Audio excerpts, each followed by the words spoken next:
Hello everyone, welcome to our channel Math Sparkle. आज हम करेंगे क्लास 8 का chapter 8 that is algebraic expression and identities. इससे पिछली वीडियो में हमने क्वेश्चन नंबर 1 का फर्स्ट पार्ट किया था और अलजेब्रिक एक्सप्रेशन का इंट्रोडक्शन समझा था। आज हम इसका सेकंड पार्ट करेंगे। यहाँ पर हमें इधर हमें 3 एक्सप्रेशंस दे रखे हैं 1, 2 एंड 3 और इंस्ट्रक्शन दी गई है ऐड द फॉलोइंग। हमें इनको ऐड करना है। जैसे कि पिछली वीडियो में बताया गया था, अगर यहाँ पे हमें ऐड करने के लिए इंस्ट्रक्शन दी गई है, तीनों टर्म्स ऐड करनी है, तो हम पहले फर्स्ट टर्म लिखेंगे, फिर ये कॉमा की जगह प्लस हो जाएगा क्योंकि हमें अब इनको ऐड करना है। सेकेंड एक्सप्रेशन हो गया plus third expression as it is लिखा जाएगा। ये हमारा फर्स्ट स्टेप होता है जहां पर हम जो यहाँ पे ऑपरेशन दिया जाता है उसके साइन अप्लाई करते हैं। ओके, नेक्स्ट स्टेप होता है कि हम इसमें से लाइक टर्म्स को आपस में सॉल्व करते हैं, क्योंकि प्लस या माइनस जब किया जाता है तो वो केवल लाइक टर्म्स के साथ ही प्लस माइनस होती है। ओके, तो आप क्या कर सकते हैं, लाइक टर्म्स को एक साथ लिख लीजिए। आगे आगे जब आप प्रैक्टिस करते जाएंगे तो आप डायरेक्ट भी माइनस कर पाएंगे। अभी हम देख लेते हैं कि ये होता कैसे है। यहाँ पे देखिए पहले ए लिखा है, इसकी लाइक टर्म कहाँ है, देखो ये बी है, ये ए बी है, इकट्ठे हैं, ये बी सी सी ए, देखिए खाली ए, अकेला ए है ये, यहाँ पे सिंगल ए है, तो ये दोनों हो गए हमारी लाइक टर्म्स।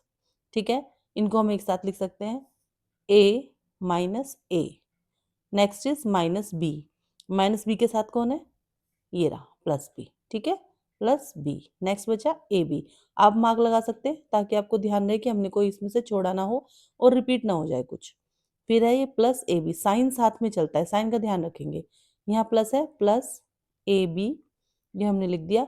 ए बी की तरह कुछ नहीं है, तो ए बी क्या लाइक टर्म कुछ नहीं है, अकेला है ये हम लिख चुके, मार्क किया हुआ है। नेक्स्ट इज माइनस सी, इसके साथ ये लाइक टर्म हो गई सी प्लस बी सी, इसका भी कोई नहीं है लाइक टर्म में, ये हम लिख चुके हैं, देखिए मार्क करा हुआ है। लास्ट हमारे पास बच गया ए सी। ठीक है, सब पे मार्क कर दिया, इसका मतलब हम सब कुछ लिख चुके हैं। अब इसमें से लाइक टर्म को ढूंढ लीजिए। ये देखो दोनों ए, एक लाइक टर्म ये रही, ये लाइक टर्म है, ये अकेला है, ये लाइक टर्म है। ठीक है, ये देखो ये भी डिफरेंट है, यहाँ बी सी है, यहाँ ए सी है, तो डिफरेंट टर्म्स है, अनलाइक टर्म कहा जाता है इनको। ठीक है, इन दोनों को सॉल्व करेंगे, ए माइनस ए इज 0। देखो यहाँ पर जो नंबर होता है ना उसको हम कंसिडर करते हैं, यहाँ कुछ नहीं है तो 1 है, 1 माइनस 1 इज 0। ठीक है, और इससे पिछली वीडियो में हमने ये भी जाना था कि जब बिल्कुल सेम होते हैं, एक प्लस होता है एक माइनस होता है, उसे काट दिया जाता है क्योंकि वो 0 ही होगा, इसलिए हम इसको कैंसिल कर देंगे। ठीक, minus b plus b, again दोनों सेम है, साइन डिफरेंट है, तो ये कैंसिल हो गया क्योंकि ये 0 हो जाएंगे। आगे देखिए ए बी का साथी कोई नहीं था, अकेला है, अनलाइक टर्म है, ए बी ऐसे लिखा जाएगा। ठीक है, नेक्स्ट देखिए माइनस सी प्लस सी, दोनों कैंसिल हो जाएंगे। अगेन यहाँ बचा आपके पास प्लस बी सी प्लस ए सी। अब यहाँ देखिए आप तीनों ही अनलाइक टर्म्स हैं, तो ये हमारी आगे सॉल्व नहीं होंगी, ये ना ही प्लस हो सकती है ना ही माइनस। इस चीज का ध्यान रखेंगे, अलजेब्रिक एक्सप्रेशंस में अनलाइक टर्म आपस में प्लस या माइनस नहीं की जा सकती। तो this is our second part. ठीक है, थर्ड पार्ट भी करके देखते हैं। थर्ड पार्ट देखिए, 2p² q² minus 3pq plus 4 comma 5 plus 7pq minus 3p² q²। This is the third part. देखिए यहाँ पे कितने एक्सप्रेशन है, 1 2। इनको टर्म्स और एक्सप्रेशंस को समझ लीजिए, मैं बार बार बोल रही हूँ एक्सप्रेशन है, ये टर्म नहीं है। एक्सप्रेशन क्यों है, प्लस और माइनस इंक्लूड करके जो पूरा बनता है वो एक्सप्रेशन होता है, और ये टर्म्स होंगी अकेली।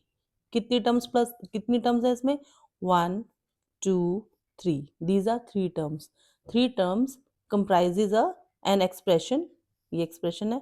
यहाँ पर भी 3 टर्म्स है, तीनों ने एक एक्सप्रेशन बनाया है। यहाँ ऐड का ही कुछ होता हमारा क्वेश्चन, तो हम यहाँ ऐड करेंगे, एज इट इज पहले लिखते हैं। फर्स्ट स्टेप था कॉमा की जगह प्लस, नेक्स्ट एक्सप्रेशन लिख देंगे हम लोग। ठीक है, इसके बाद हमने क्या सीखा था, लाइक टर्म्स को एक साथ करना। अब देखो 2p² q², ये लिख दिया, इसके साथ ही ढूंढो यहाँ, और साइन साथ में लिखा जाएगा, ये माइनस इसी के साथ रहेगा, तो ये जब यहाँ आएगा तो साथ में आएगा, माइनस 3p² q², ये भी लिख दिया हमने। अब क्या बचा, यहाँ से शुरू करो, -3PQ ये लिख दिया। इसका साथी कौन दिख रहा है यहाँ पे आपको, देखो +7PQ। ठीक है, अब है +5 +4 +5, दोनों ही कांस्टेंट हैं, दोनों ही नंबर्स हैं, तो ये लाइक टर्म हो गई। ठीक, अब हम इनको सॉल्व करेंगे। देखो ये दोनों लाइक टर्म्स है ना, ये आपस में सॉल्व हो जाएंगी। प्लस माइनस माइनस, देखो जिसको टेबल लर्नी है यहाँ पर देख लो, plus minus minus minus minus plus minus plus minus plus plus plus. अगर आपको ये टेबल लर्न नहीं होती है तो इसका और एक आसान तरीका क्या, ये देखिए, अगर दो डिफरेंट साइन है तो हमेशा माइनस होता है, दो सेम साइन है तो हमेशा प्लस होता है। देखो दो डिफरेंट है माइनस, दो सेम है प्लस। ये ट्रिक है लर्न करने की। अगर आपको ऐसे लर्न नहीं होती ना टेबल, तो हम ऐसे याद कर सकते हैं कि अगर डिफरेंट है तो माइनस, सेम है तो प्लस होगा। और साइन कौन सा लगेगा, जो बड़े नंबर के आगे है। जैसे कि यहाँ देखो 2 के आगे कुछ नहीं है तो हम प्लस मान के चलते हैं, पॉजिटिव है ना, तो प्लस माइनस माइनस, देखो प्लस माइनस माइनस, इसका मतलब मैं 2 -3 करूंगी, इनको माइनस करूंगी, तो 2 में से 3 माइनस करा तो क्या आ गया, 1 1 हम लिखते नहीं इसमें डायरेक्ट, तो p²q²। साइन क्या लगेगा, जो इन दोनों में से बड़ा नंबर है उसके आगे जो साइन है वो साइन आंसर में लगेगा। 2 और 3 में से बड़ा कौन है, 3, और माइनस में है तो यहाँ जाएगा माइनस। इतना समझ में आ गया होगा। नेक्स्ट देखते हैं, अब इन दोनों को सॉल्व करेंगे। माइनस प्लस माइनस माइनस करेंगे, 7 में से 3 गए, 5 आ गया। ठीक है, अब बड़े नंबर के आगे कौन सा निशान, देखो 3 और 7 में 7 बड़ा है ना, ये प्लस है तो यहाँ जाएगा प्लस। ओके, अब इन्हें देखो, प्लस प्लस प्लस, 5 और 4 हो गए 9, बड़े नंबर के आगे प्लस तो आ गया प्लस। यहाँ देखो तीनों टर्म्स डिफरेंट हैं, अनलाइक टर्म्स हैं। All these 3 terms are unlike, इसका मतलब ये फर्दर सॉल्व नहीं होगा। ये हमारा आंसर हो गया। Okay, thank you.